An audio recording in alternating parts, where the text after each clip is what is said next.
কিরে আব্বে? হ্যাঁ বস। তুই জানোস না কালকা বাংলাদেশের খেলা? ও তো তুই ভিডিও বানাস না?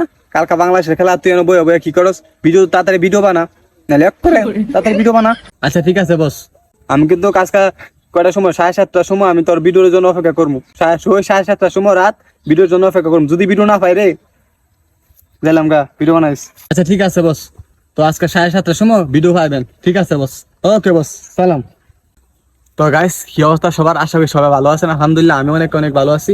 তো গাইস, আগামী কালকে বাংলাদেশ টাইম সকাল 10টায় ইন্ডিয়ার সাথে যেই মানে টেস্ট ম্যাচ হইব, তো সেটা দেখার জন্য অপেক্ষায় আছি। তো গাইস, কালকায় দেখা যাবো যে, কারণ ভারতের মানুষ, ভারতের কিছু দালাল অনেক কিছুই বলছে যে বাংলাদেশের গণার টাইম নাই, বাংলাদেশের হিসাবে গণা বাংলাদেশ পাকিস্তানের মতো একটা দেশকে হোয়াইট ওয়াশ করছে। মানে এরা নাকি অফ ফর্মে ছিল, ভালো খেলতে পারে নাই, হারায় গেছে গা, এই সেই বুংবাং।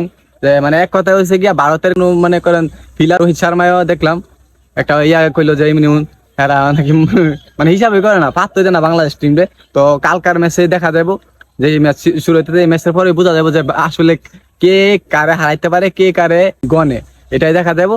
কারণ বাংলাদেশ টিম, আমি বিশ্বাস করি ইন্ডিয়া ভালো খেলে, কিন্তু বাংলাদেশ ইদারিং যেভাবে খেলতেছে, যে এইভাবে মানে যার যেভাবে যেরকম পারফরমেন্স, এভাবে যদি খেলতে পারে ইন্ডিয়ারে হারানো অসম্ভবের কিছু না, এটা সম্ভব। কারণ বাংলাদেশ বিশেষ করে মনে করেন সাকিব আল হাসান, মেহেদী হাসান মিরাজ, লিটন দাস, মুশফিক, মনে করেন এরা যেভাবে খেলতেছে, আশা করি মানে ইন্ডিয়ারও হারাইতে পারবে। এবং আমরা সবাই সম্মান করি, ইন্ডিয়া ভালো খেলে, এটা মানতে হইব। বাংলাদেশও মানে ভালো টিম, ভালো খেলতেছে ইদারিং, সবার পারফরমেন্স অনেক ভালো। আর বিশেষ করে সাকিব আল হাসান যেভাবে খেলতেছে, ইনশাল্লাহ আমরা আশাবাদী। আমরা আশা করি বাংলাদেশ টিমের কাছে যে বাংলাদেশ ভালো কিছু আইনা দিব, ভালো কিছু করব ইন্ডিয়ার সাথে। তো কালকার ম্যাচের জন্য অপেক্ষা রইলাম, দেখা যাক কি হয়। আমরা আশা করি যে ভালো কিছু হইব, কারণ বাংলাদেশে সবাই এখন ভালো খেলতেছে, সবাই ফর্ম বালা। তো আশা করি ভালো কিছু হইব, সবাই দোয়া করবেন। আমার মতো যারা টিকিট লাভার আছে, টিকিট প্রেমিক আছে, তারা সবাই দোয়া করবেন আশা করি। তো বাংলাদেশ ভালো কিছু করুক, আমরাও এটা চাই, সবসময় চাই, ওরা চাই, তো আমিও চাই। তো বাংলাদেশ টিমের জন্য শুভকামনা। দেখি ভালো কিছু আশা করা যায়, ভালো কিছু হইব। তো সবাই দোয়া করবেন, কারণ খেলার আগে ইন্ডিয়ার মানুষ অনেক কিছু কইছে, বাংলাদেশকে অনেক অসম্মান করছে, অনেক ছোট করে দেখছে।